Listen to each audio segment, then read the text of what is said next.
Well, good afternoon, good morning, good evening, wherever you happen to be around the world. Welcome to another Agency Success live stream from hosting.com. My name is Nathan Ingram. I am the agency trainer here at hosting.com, and we are working on a very fun topic today. And that is what we've called Beyond the Chatbot. What happens when AI starts to work directly with your files on your computer? So I did a quick, very unscientific poll in the pre-show, just asking the folks that are with us live today to rate themselves 1 to 5 on their comfort level or competency using their favorite AI tool to work directly with files and folders on the computer. 1 being lowest, never did it, 5 being highest. And most of the folks on the stream today are 1 or 2. And so I'm super excited about that because the opportunity for y'all is immense. And even if you've rated yourself higher, there are some 4s and 5s there in the chat. Even if you've rated yourself higher, I hope you'll come away from this with just some different ways of thinking about what you're already doing. Because what I've learned about AI is really the question behind everything is, how can I use AI to do what I'm doing even better, right? How can I leverage things? And I'm learning more and more just about listening to other people talk about how they're using AI and how that might layer onto what I'm already doing. And so I find these kinds of topics very, very interesting. So wherever you are on that scale, 1 to 5, no problem. I'm excited to see your response to today. Now, if you have questions as we go, I'm going to try to catch these in context. Like we'll be doing several demos. Most of today is going to be live demo. And so I'll try to do some questions right after each demo. So please use the Zoom Q&A. You can find that by mousing over the shared screen and clicking the Q&A button. That'll open your Q&A window or put it on the sidebar. And I would just recommend you leave that open because not only can you ask your question as we go, you can also press the thumbs up icon to upvote the questions of others. And that will allow me to know which questions you want to see answered first. So, all right, well, let's dive in, shall we? Because this is a very, very fun topic, and I'm excited to get going. So let me describe a scenario that's either likely you currently, especially if you rated yourself on the lower end of that spectrum, or if you rated yourself higher, this is very likely you in the maybe even recent past. So let's just say you're doing your work, you've got various screens open, you've got your AI tool over in a window, and you're working with it, right? As you're working, it's open, you're asking it questions, you're getting answers. You type a question, you get an answer, you copy that code or that snippet or that text and you paste it somewhere, back and forth, copy, paste, over and over, doing it again. You're dropping a file in maybe, and then you're doing some and you drop another file in and so forth. And that is how for years I worked with AI, copy, paste, drag, drop, whatever. And the problem is, that's just a fraction. It's not really a problem. It's just a missed opportunity, I think, for a lot of us. That's just a fraction of the kinds of things that your AI friend can do for you as you work. So the real power, honestly, the real power shows up the moment your AI tool stops living in a separate box alongside things and starts working directly with the files on your computer, your folders, your projects, the actual stuff you're working on every day. And that is what today is going to be about. Now, instead of just diving in with some deep explanations, I'm going to just show you an example of the kind of things you could do with your AI tool, okay? So I've got a series of files staged here in my Beyond the Chatbot demo folder, and I'm dragging over here my instance of Claude. And I've got a couple of things stubbed out here for our demos today. And this Claude conversation, and there are other tools you can use, we'll get into that momentarily, but this Claude conversation, I've given it access to the functions folder here on my computer. And I went ahead and did that just to make sure it was going to work and not cause any problems, because we have had problems with live demos of AI here on Agency Success. And all I did to set this up was click the plus button and just find the folder, right? You click add the folder, it opens a window, you choose the folder you want to work in. And in this case, it is the functions folder right here. And I just ask it, hey, are you here? And yes, I'm working the functions. So it knows what we're doing. It's in the folder. Now, what I'm going to do is just give it a prompt here, and I'm going to copy these over. These are in the handout that I gave you a minute ago. And this prompt just basically says, read this functions.php and walk me through it in plain language. Flag anything I should worry about, security risks, dead broken code, duplicate dot, dot, dot, group the findings so the serious stuff stands out. Now, this is just a scenario, and maybe you've done this where you've inherited a site from some other developer and their functions.php is gigantic. This one, in fact, is 300 and some lines of just code, right? So, it's just a bunch of stuff. It's not commented. It's really difficult to get around in. And I just want Claude to take a look at this file. Now, notice something different from what you might already have done is we didn't drop the file in. Now, that's not a big deal. And it's not for this beginning of the demo, but just watch. So it went out and it read this functions.php directly in the folder.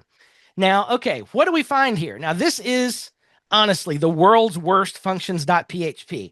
I asked Claude to create the worst possible cursed functions.php that could ever be function.php'd in a WordPress site, and it obliged. And so there's all kinds of problems, right? So there's hard-coded backdoor admin account, SVG uploads with no sanitation, hiding certain plugins, a bunch of broken and dead code, all of this. And you might say, well, sure, you could just drop in the file and do this. And at this point you could, but let's take one more little step here, shall we? Because the next part of this demo says, okay, I want you to edit this file in place and put just a plain language comment above each code snippet. Now, here's our functions.php file. Let me drop this prompt in there, and it is going to go back through this, and it's going to think through, what might these things ought to do. And if you want to peek behind the scenes of what Claude is doing, sometimes you can drop that down. We don't really have anything to see just yet, but it's going through this code. It's thinking about what we might ought to put as comments just to separate these code blocks apart and let us know what's going on. And in just a minute, this usually takes less than a minute every time I've tried it on this file, it's going to actually update this file right as it sits on the desktop. Now, why is this important? Have you ever been trying to get your AI tool to give you snippet updates or whatever, and you're constantly having to copy it out of the text and paste it over here? And sometimes it gives you just a snippet and you got to go find that place in the code to paste the snippet. And it's frustrating. And if you're not super great at PHP, you might miss a squiggly bracket or a semicolon or something, and you paste it in just maybe one place over than it should be, and the code breaks. And now you got all these problems. So we are still crunching here. And in just a minute, it will update our functions.php with all of these things.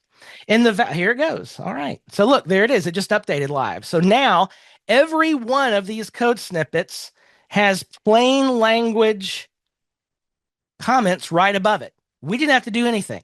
We just pointed the AI tool to the file and let it digest what was going on in it, let us know what's happening, and then it just added the comments for us right above. Now, that's pretty amazing. This is relatively new-ish in the world of AI. It's 6 months old-ish. It's fairly new, and unless you're just watching AI news all the time, it's very easy that you could miss this, especially if you're just working in the chat window and not using an aware tool like Claude Code. Okay, now that's what's possible. And I just wanted to let you see that so it would kind of set the stage for what we want to talk about for the rest of the time here. Now, if you're just joining us, I'm dropping once again the link for this handout in the chat. So what are the advantages of moving from the chat version of your favorite AI tool into more of an agentic or file and folder aware system such as Claude Code or OpenAI's Codex, things like that? So there's a few really good answer. So no more copy and paste back and forth, right? So that's the first thing I noticed when I made this move into Claude Code was I would get so frustrated in the context of this conversation of there's all this code and I don't know I'm constantly having to tell it stop giving me snippets and I have to go find and replace and instead just output the whole file, right? It gets really frustrating. So now it can just write to the file. Now it works on whole folders, not just one snippet at a time. You can't paste a 40 file plugin into one chat GPT chat session. It just doesn't work that way. So a file aware tool like this can look at a whole plugin folder and digest everything and help you solve a problem. Now, like we just saw, number three, you can actually edit and save the file, and the result lands right where that original file is. You can even tell it to make a backup in the process if you want to, and it'll do that. So it does more than just answer, it acts. It will go through multiple steps of tasks, just like we saw. It was thinking and processing and thinking about what the plain language description of that code would be, and it writes it right to the file. It also, and this is super powerful, it also lets you build a library of context locally. Now, think about this. This is something we're going to briefly scratch the surface of this today, but this is something to really start thinking about because one of the biggest downsides of AI is it gets stupider the longer you use it, right? The longer a conversation goes, because of the context window, it can only think about so much at a time. And as your project gets longer and longer, it starts forgetting the things that are at the beginning. And so it loses context. But what if instead of having to keep context in that chat, what if context lived in files, in folders that your AI tool had access to, right? So you never lose context. The files are right there. Also, it can connect to your other tools. So through connectors and through MCPs, these better next level tools than just your chat window can connect out to things like Google Drive and Gmail and many, many things and act on your behalf in the conversation. It's really, really amazing the kinds of things that you can do. And finally, this approach is going to let you create repeatable workflows. So instead of having to just one off every conversation starting, the conversation flat, well, what if you have processes that are documented in a folder and your Claude or your whatever tool drops into that folder, understands the process as it's already documented, and just starts to act. That's what's possible when you get beyond the chat box and start working in files and folders. Does that make sense? Super, super exciting. Now, we've already had a few questions come in, and I want to address at least one of them right now. Brenda is asking, can you save your prompts in Claude to access and use them? I misread that. I thought you meant the prompts that I'm actually using here today. All of those are listed down here at the bottom, so you can go try some of these, including that sample functions.php that I started off with. That's all available for you. But you can absolutely create processes that are documented as markdown files, for example, in a tree of folders that will let you save all the work, the way you do things so that every time it's the same. Pretty amazing. All right, so there are a number of tools that can do this. There's an unfortunate page break right here. Number of tools that can do this, and you're probably using one or some of these already. The ChatGPT family has a tool, the Gemini family has a tool, and the Claude family has a tool. And let's talk about those just a little bit. So if you are a ChatGPT user, there is a tool called Codex. Now, the standard ChatGPT app is not really file aware. It can work in a single file, but not a folder. And really being folder aware is the key to leveling up in your whole use of AI. However, there is a tool from ChatGPT, from OpenAI, called Codex. That is this one right here. And here's the same thing that I just did over in Claude. I pointed at that functions.php file, and it went through and digested all the things. So it'll do similar things. You can point it at a folder. and it's very competent. It works pretty well. So if you really, really like OpenAI, Codex works with your ChatGPT subscription. It does have limits like Claude does, but it's a great tool. Now, it is, however, a separate app. It's a different app completely than the ChatGPT app. So you kind of have to juggle between those apps. If you are a Gemini fan, if you are in the Google verse, the Gemini tool isn't really folder and file aware. It does really well in Google Workspace because, of course it does. But there is a CLI tool, and by that, it means a terminal tool where you're actually working in a terminal window. I hate that. But it is there. It's called Gemini CLI. It is folder and file aware.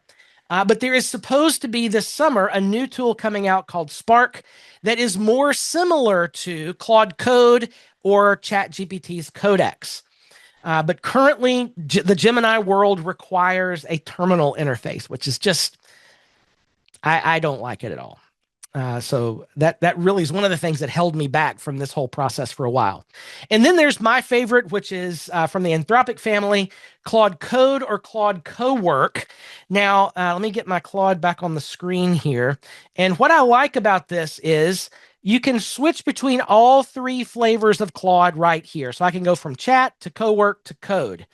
Now, one thing I would mention, I saw somebody just talk about they're just getting started with Cowork.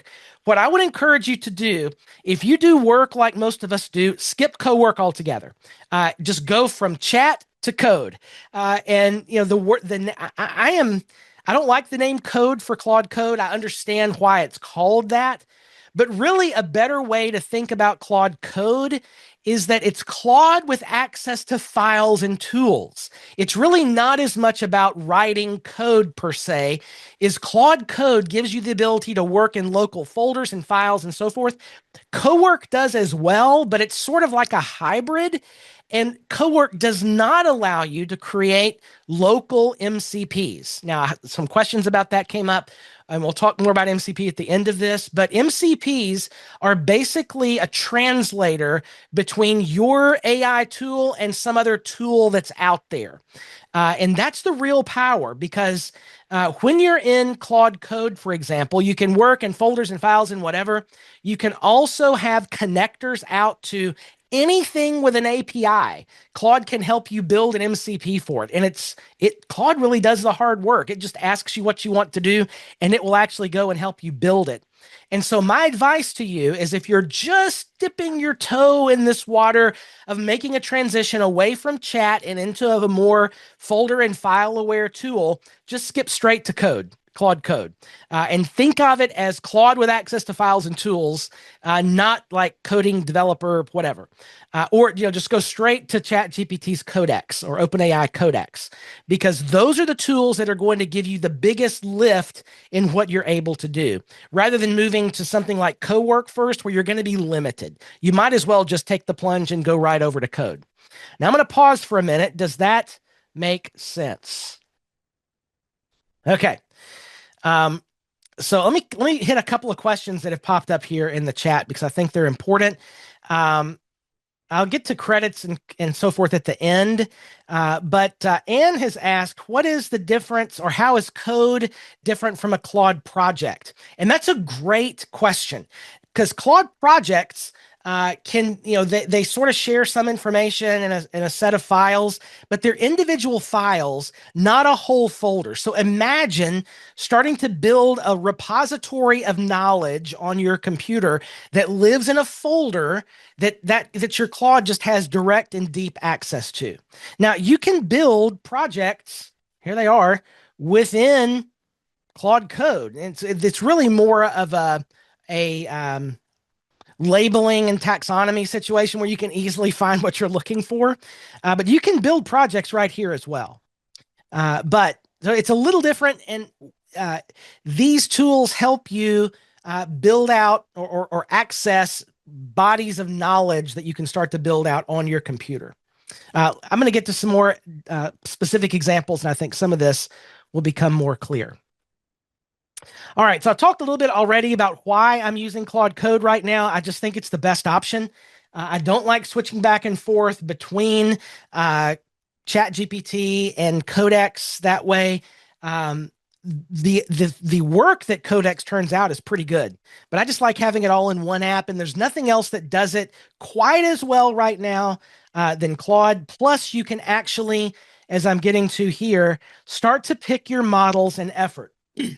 Now, some questions have popped in the Q&A about tokens and usage and that sort of thing, and that's just part of the deal when you're using more advanced AI tools.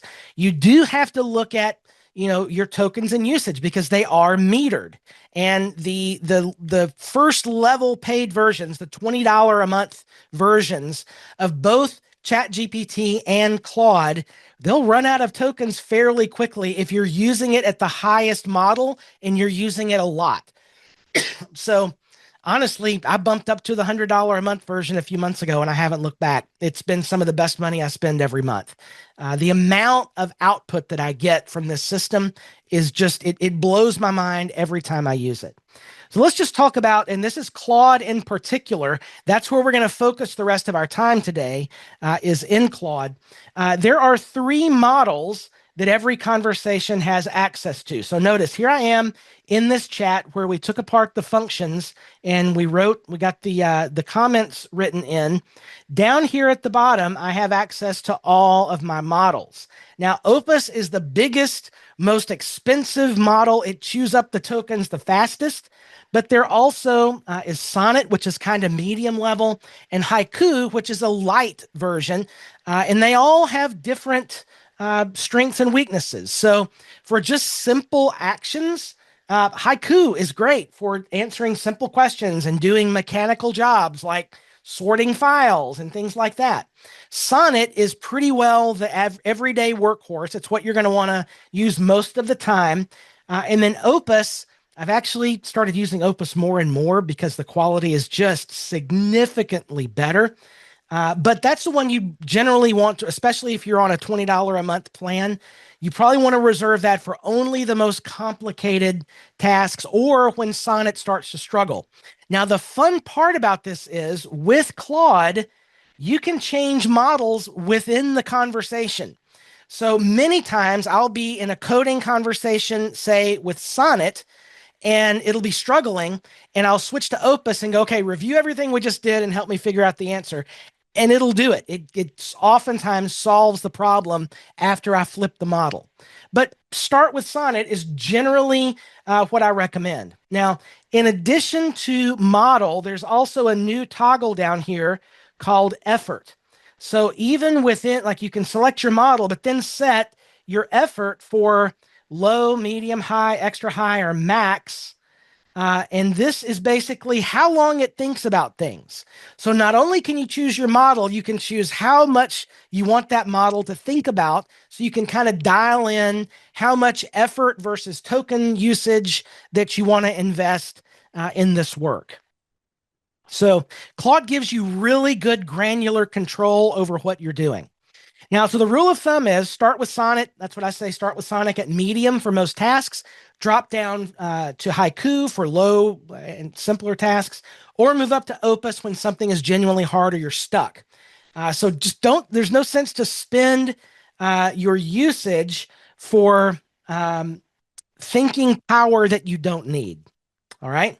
So does that make sense, everybody? Let me quickly review the chat to see if anything came back in here. Okay, let's move into the next little piece of our demo. So if you came in late, I saw some of you did. What we've done at this point is we've taken what was the world's worst functions.php file in some hypothetical WordPress site that we inherited, and there was a 350-line functions.php with just a bunch of code garbage in there that we didn't understand, and there was a whole bunch of stuff that was hidden in there, which Claude Opus digested and helped us see what was going on with that. Now let's take it one more step forward, okay? So here's I'm just going to jump into this folder. This is the folder that we're in with our functions, and I'm going to give it one more prompt. So these are the 2 prompts that we've run so far. If you want to try this yourself, that awful functions.php is here as a public gist.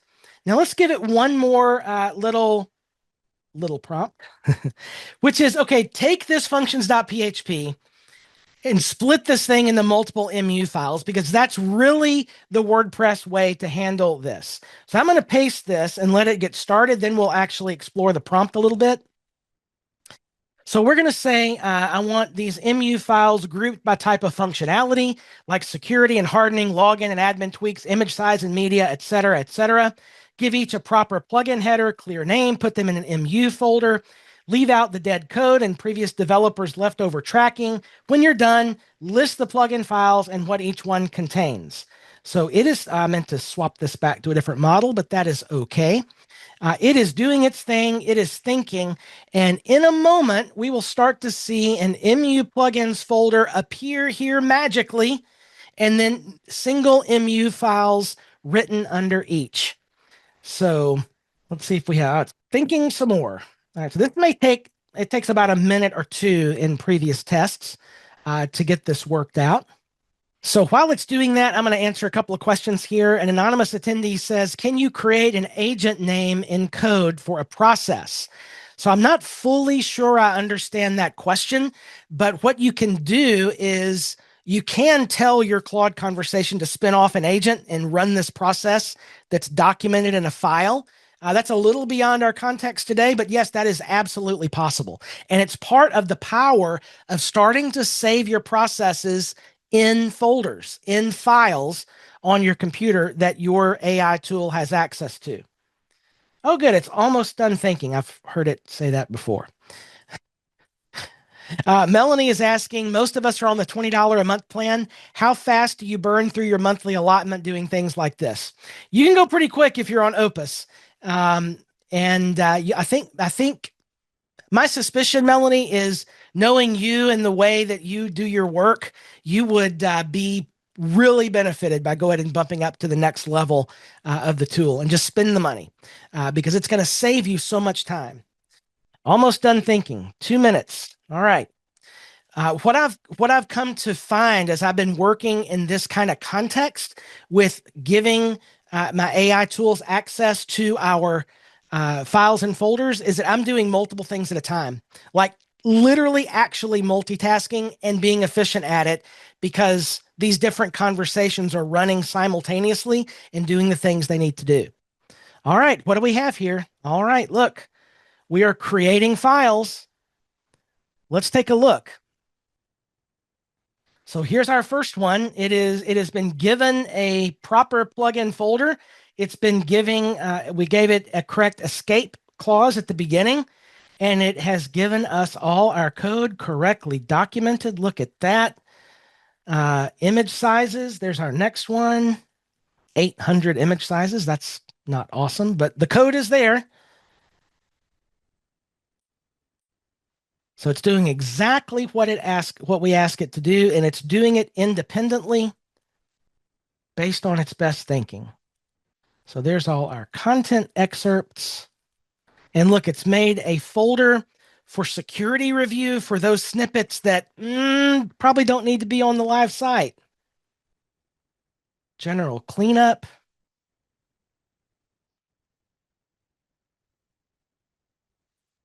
Still going.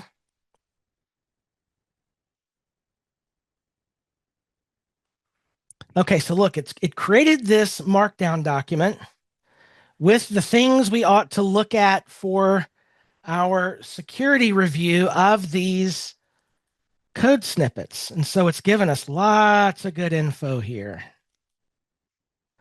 And it's moved each of those code snippets, look, into separate PHP files with some information, why this was quarantined, what the recommended action is. And it even commented out the function itself just in case we might accidentally have uploaded this. Not that we would do a thing like that.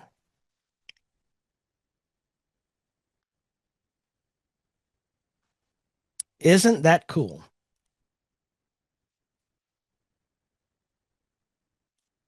So there we are. And look what it's built out. From this one single functions.php file, it has built out this tree of code snippets.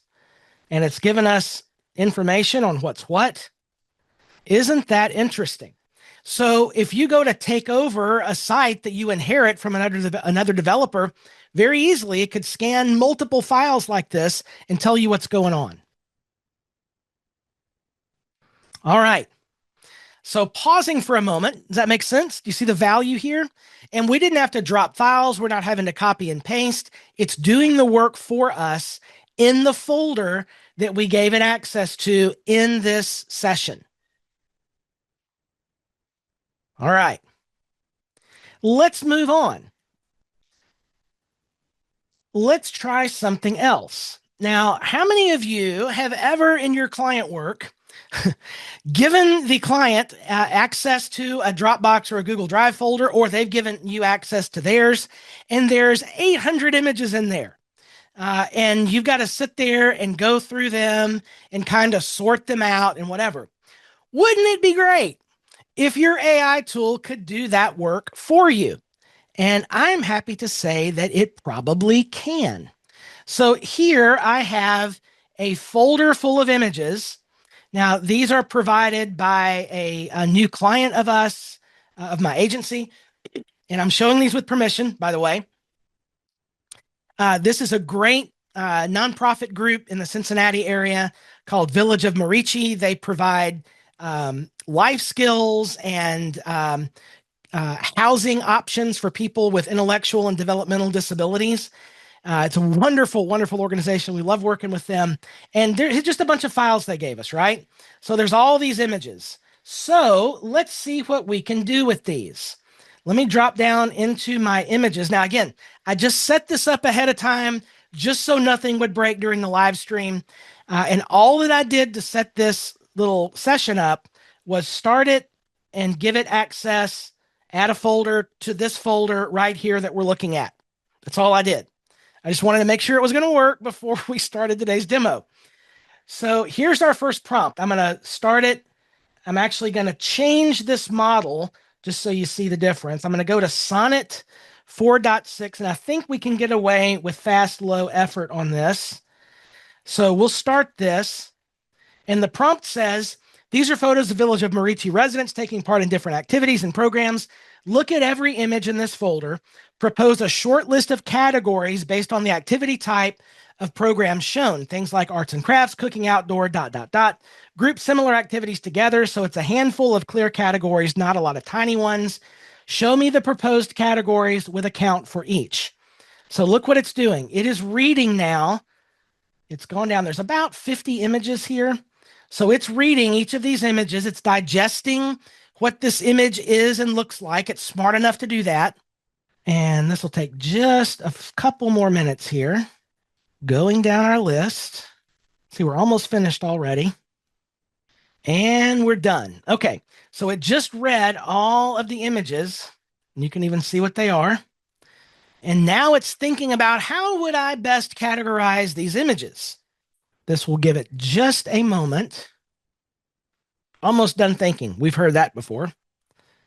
This usually takes about 2 minutes in every time that I've tested this. So Phoebe, yes, it is actually, when it read this image, it actually looked at it and tried to understand what was in it. So it's thinking real hard about how we would categorize these. As we are waiting on this, this should be done any second now. I'm going to go out to the chat and see if I've missed anything. Ridwan is saying I'm using Sonnet 4.6. If I use Opus 4.8, it will reach limits fast. It will, depending on what plan you're on, right? I've found so much benefit in using Opus, especially for copywriting and code creation, that I went ahead and bumped up to the mid-range $100 a month level. And I'm not coming close to reaching limits now. And it's absolutely been worth it for me to do that. Okay, here we go. So here are the proposed categories: gardening and farm work, arts, crafts, and music. Okay, this is great. All right, so let's, did I not give the, oh, I missed a prompt here. Okay, well, we'll just do it live. Let's move the images into those proposed folders.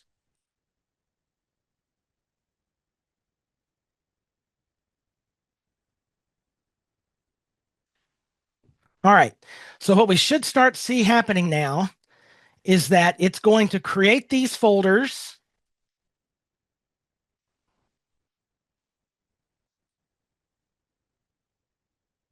All right, now it's using the Mac bash command. So it's doing this in a terminal environment behind the scenes.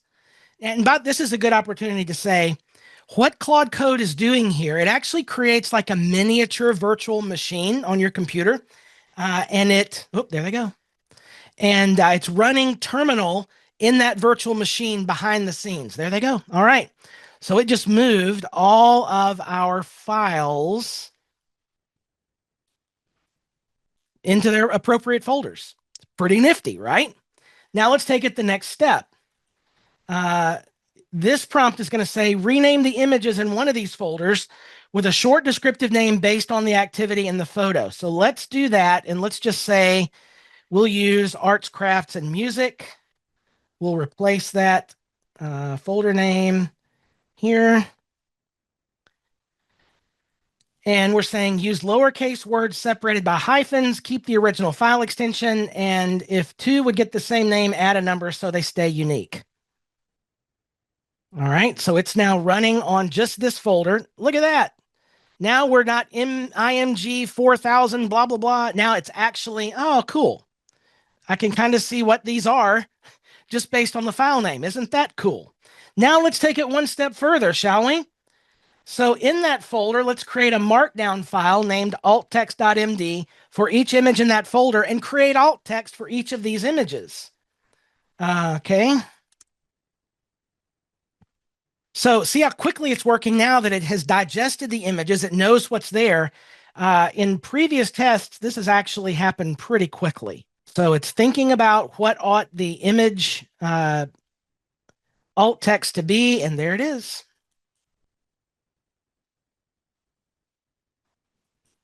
So now as you go and add your image, boom, there's your alt text.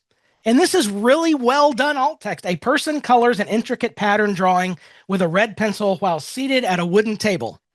Isn't that cool? And so you could have done this before and done it all at once, but I went ahead and put them into folders so this part would go a little quicker. But you see how amazing this is when you give access to files and folders. The capability just all of a sudden explodes. Let's keep going a little, shall we? Because I've got two more demos. And actually, just for the sake of time, because this does take a little time to do, I'm going to skip to the third demo and get that cranking, and then we'll come back to the second demo, or the previous demo, while it's chewing on its work, because this is a little complicated. Let me show you what we're going to do here. This came out of actual client work. So we have a site that's using the Paid Memberships Pro plugin.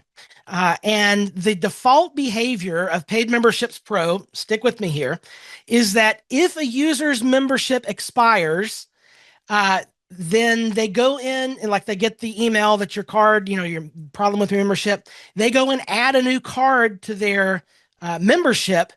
It's going to wait until Stripe goes back to process the card again, which by Stripe defaults is 7 days. So are you with me here? We've got a member who goes and updates their card, but their membership is going to sit on pending until Stripe goes back and actually charges the card, which takes 7 days by default, right? So that's what I want to happen is when a member changes their card, I want it to process immediately, right? How do we do that? I don't know. Is there a Paid Memberships Pro add-on for this? There is not. And so I thought, well, I wonder what Claude can do, but where would we even begin? Well, what we did was this is Paid Memberships Pro. The whole plugin is sitting right here. Okay. It's in this folder, which exists here in this conversation. Again, all I've done is attach this PMP folder to this Claude Code session. So we're going to copy this prompt, which basically tells it, I want you to read through the plugin so you understand how it handles Stripe billing. Here's the problem, and I describe what just happened. I want I want Stripe to immediately reattempt the failed charge for their open invoice on this subscription, create an MU plugin that solves this, and save it in the root of this folder. So this is actually kind of fun to watch. If it bogs down, we'll go back to the previous demo. Let's just see what happens. All right, so it's already found the correct PHP file. It's going out and looking for the correct hook in the file. All right, let me see how it retrieves open invoices. So it's looking again at this PHP file. How does it work? Oh, here's some code. That's how it does it. That's the pattern I need. Okay, pretty cool. I'm going to run to see something I don't fully understand. It's digesting it with a bash command in terminal in the background. Okay, get customer for user. Okay, we'll use that one. So it's found the right hook in the plugin. So now it's going to look at, all right, what's the billing order of like, how does this work when we change a card? So it's looking at that. And we're going to come back with some answers. There we go. All right, we got the billing order. Boom. I understand the flow. Here's the root cause. When a member updates their chart, fix, hook, PM Pro after update billing. So that's the hook in Paid Memberships Pro that fires whenever a customer changes their billing method. So it's going to, whenever that hook fires, it's going to create another action to go out and say, hey, Stripe, go ahead and charge the card. Don't wait. So it's writing the MU plugin as we speak, creating. This may take a moment. Is that cool or is that cool? Oh, look at that. Boom, MU plugin. This didn't take long at all. So there it is. It's actually, even with all of the comments gone, it's actually only about 100 lines of code. Which, hey, look, I don't fully understand. And that's a danger because I'm not exactly sure what it wrote. Now, if we had time, what I would do is I would switch this to max effort and I would say, go back and reevaluate the work you just did and make sure this is the correct solution. So that would be my next step if I was doing this in actual client work, which is what I actually did when we did this for a client. But we'll just assume that we've done that and we've got an MU plugin. Now, okay, switch hats and review the MU plugin as if you're a senior developer. So that's great. That's what we would have done next. Now, our final stopgap is going to be draft a short, friendly note to the PM Pro support team explaining this approach and asking them if this is the right thing to do. So because everything's in context here, it knows how to explain what it did. We would link out to a gist or something that has the code. And here is what we would paste into our support ticket for PM Pro and ask for their feedback. This is exactly what we did. We got feedback from PM Pro. This should work without a problem. We implemented the solution and we've been watching it. It works great. It works great. Sherry's asking a great question. Is there danger to have the same tool review its own work? Could be. But when you change the effort, it's kind of like a different tool because it's re-looking at everything again. Now, could the tool itself have certain biases where it wouldn't recognize things? Yeah. But Claude Opus 4.8, it just released. It is incredibly strong. Now, we are watching this actively, okay? But the PM Pro team gave their thumbs up that this is the great solution. Again, once you strip away all the comments out of that MU plugin, it's very simple code. Like I can even follow it, and I'm not a developer. So how cool is that? How cool is that? And Ben, that's a great point that not all plugins are going to have this level of support where they're willing to look at a snippet. You're right, but that's why we all choose good plugins, right? Let's do one more. And that is making sense out of transcripts. I love this example because it's one that I use the most frequently. Now, I have in this transcripts folder, just because I had access to them, transcripts of 4 office hours live streams from April and early May. But imagine if this were a folder full of transcripts from all of your meetings with a particular client. You are recording those, right?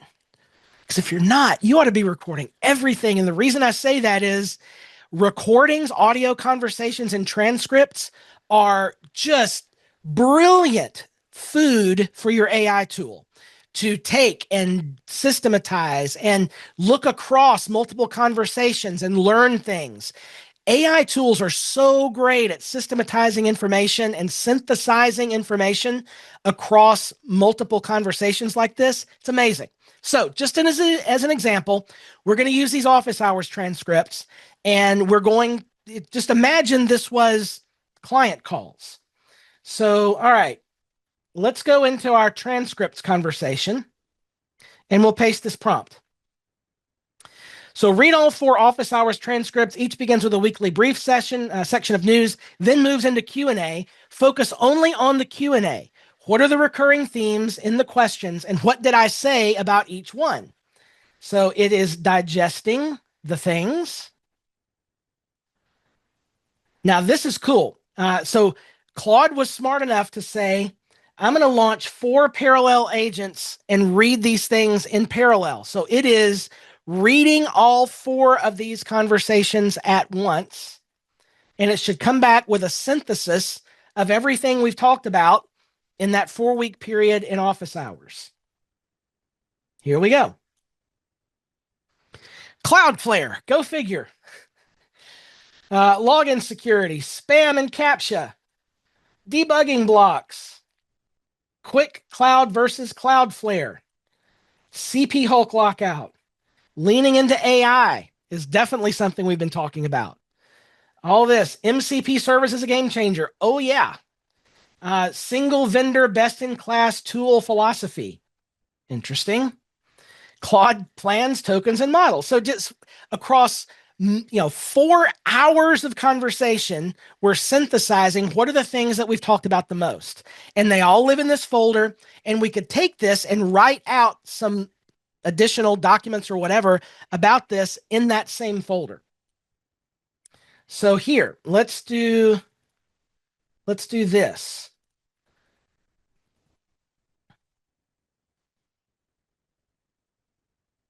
All right.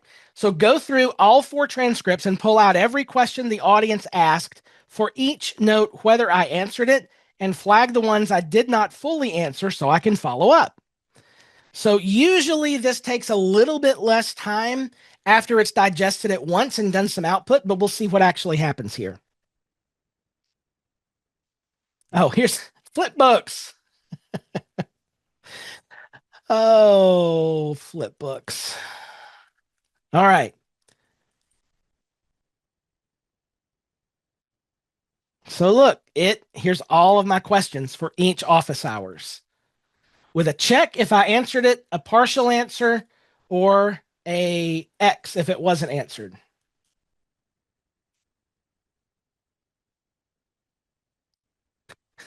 I am not the right guy to ask when it comes to email, 100%. So isn't this amazing? Now imagine, again, doing this with client files, and think about this.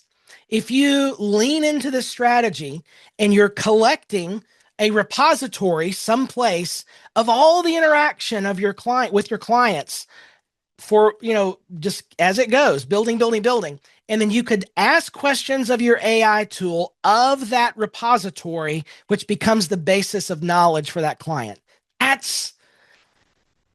That's next level, folks.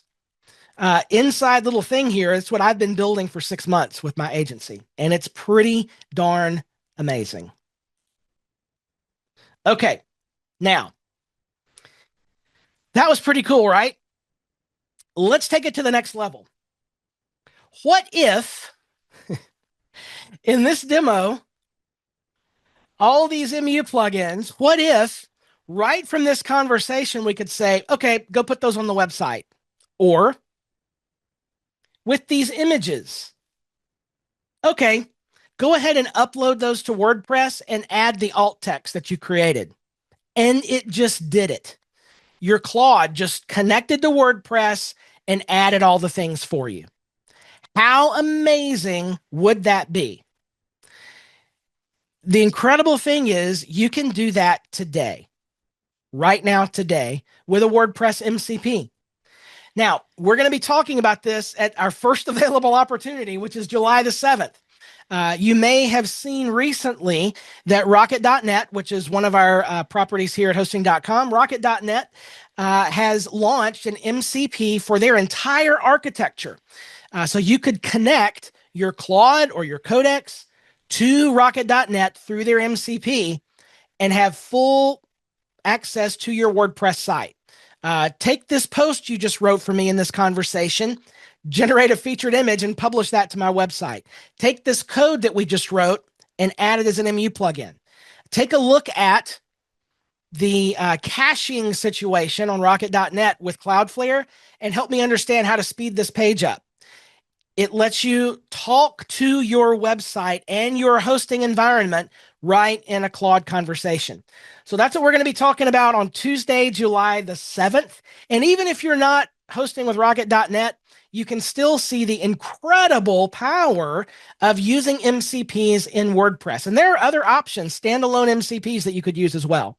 So if you've not yet done so, right there, just click that link in the handout and you'll be able to sign up for that free live stream coming up in about a month, where we unpack this whole concept of MCP and how it works with Rocket.net. And also, before we get to final Q&A, have you considered an upgrade to hosting.com? I would recommend you reach out to my friend Mike Demo, and Mike will walk you through what options are best for you and your agency, and how hosting.com can help you with your hosting. So take a look at that, and we will pivot to Q&A. Did this sign-up link not get added to the PDF? If it didn't, as soon as we finish today, I'll republish it because something happened. Okay, if it's not there, here's what we'll do. For the moment, the Zoom link to register for this live stream is waiting on you in the chat, so you can grab it there. And if you're watching this on the replay, the link will be correct by then. So I will republish this PDF with the correct link as soon as we finish up here. All right. If you have a question that we didn't ask, we have a few minutes left for questions. Drop those in the Zoom Q&A, please. All right. So I think, let's see, we answered this question from Melanie about the $20 a month plan. You can go, especially at Opus level, you really can go through that $20 a month usage fairly quick, which means if you're on the $20 a month plan and you don't want to upgrade, work on Sonnet, you're going to get really good results. And use Opus very sparingly. Otherwise, it's going to chew through your usage. An anonymous attendee asked after one of the demos, that's just over 1,200 credits or tokens. Is that the norm? Everything you saw was pretty normal for token usage. Oh, and by the way, let's just see. Where am I at my current token usage? Very low. Of course, it just 4 hours and 2 minutes. So it actually, yeah, this reset right as we went live. So everything we did in this demo took 5% of my 5-hour usage. So if you're on the standard plan, that would have been 25% of your usage. I was also mostly working in Opus in that as well. So that kind of gives you a little feel of token usage. Paul has a question. There is a lot in the news about how all the data centers are requiring power, water, et cetera, to handle the AI place today. I realize this is a philosophical, ethical question. What are your thoughts about this? Yeah, there are a lot of pros and cons to it. And I would just say this is something that I'm sure smart people are thinking about. But it is an ethical question you yourself would have to decide about. Gene has a question. Is there an updated area that shows how many tokens each task uses? Yes. So at the bottom of, well, you'll see it calculating. It didn't go, it went away after it was finished.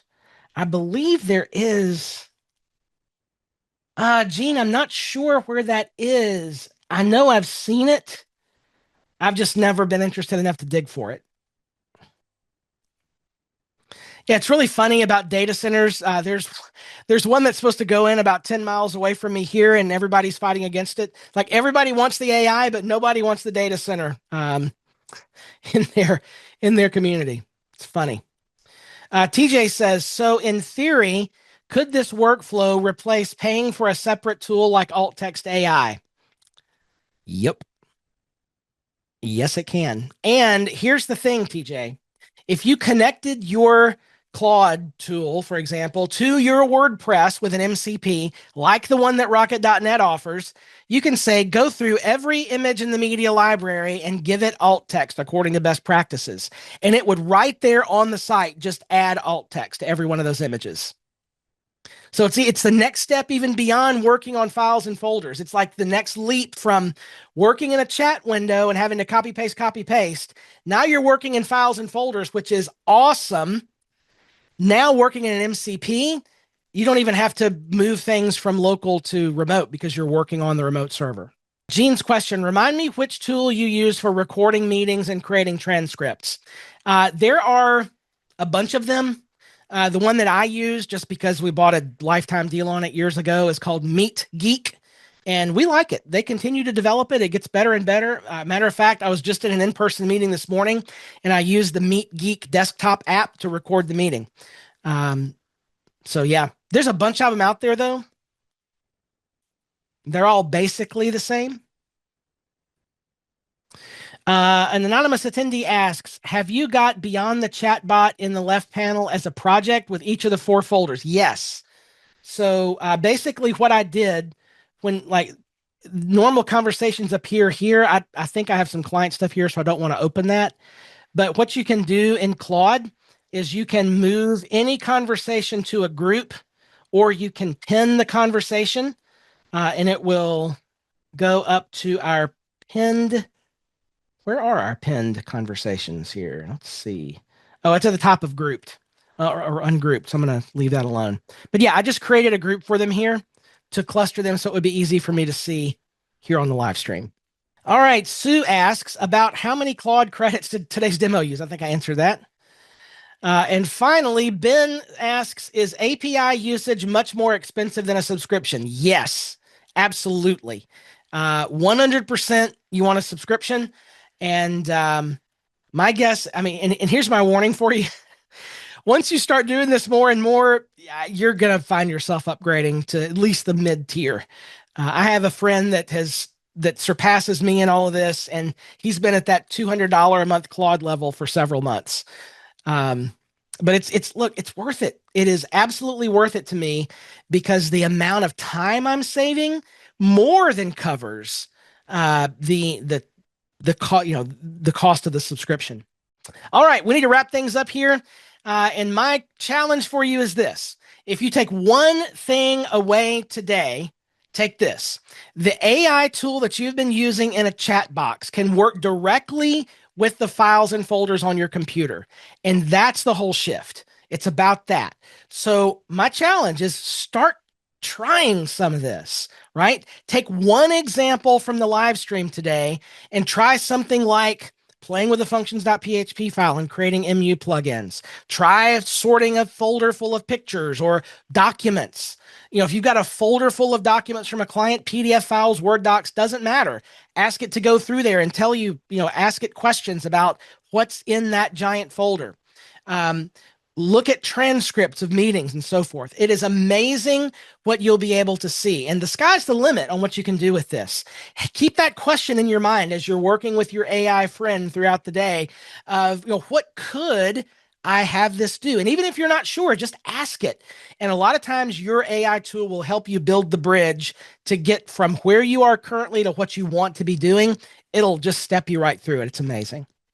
All right, folks, that's going to wrap it up for us today. I'll be back for office hours on Thursday, and I invite all your AI questions then as well. So that's Thursday at this same time, 2 p.m. Eastern Time, 11 a.m. Pacific. I'll see you back then here on hosting.com's Agency Success, where we go further together.